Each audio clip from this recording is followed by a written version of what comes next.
লাল কাপড় দিয়ে মুড়িয়ে রাখা হয়েছে ঝুঁকিপূর্ণ গ্যাস লাইন। কিশোরগঞ্জ জেলা শহরের একরামপুর রেলগেট থেকে সতাল পর্যন্ত সড়কে কিছু দূর পরপরই চোখে পড়বে এমন আবাসিক গ্যাস সংযোগের রাইজার। বড় ধরনের দুর্ঘটনার আশঙ্কায় বন্ধ আছে সড়ক নির্মাণ প্রকল্পের কাজ।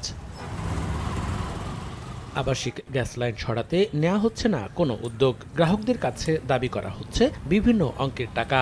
রাস্তা ঘোরাঘুরির পরে আমাদেরকে বলা হয়েছিল যে গ্যাসের কাজ ওনারা করে দিবে, পানির লাইন যথারীতি করে দিবে।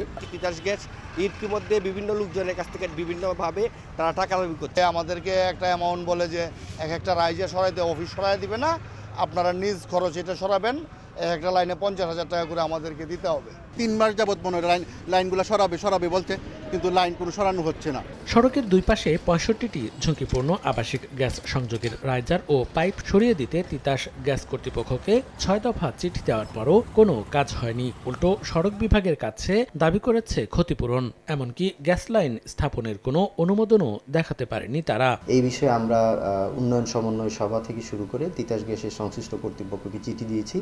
ওনারা আমাদেরকে আশ্বাসও দিয়েছে এটা খুব দ্রুত সরিয়ে নেবে, কিন্তু অদ্যাবধি এখনও রাইজারগুলি সরিয়ে না নেওয়ায় আমাদের উন্নয়ন কার্যক্রম বিঘ্নিত হচ্ছে।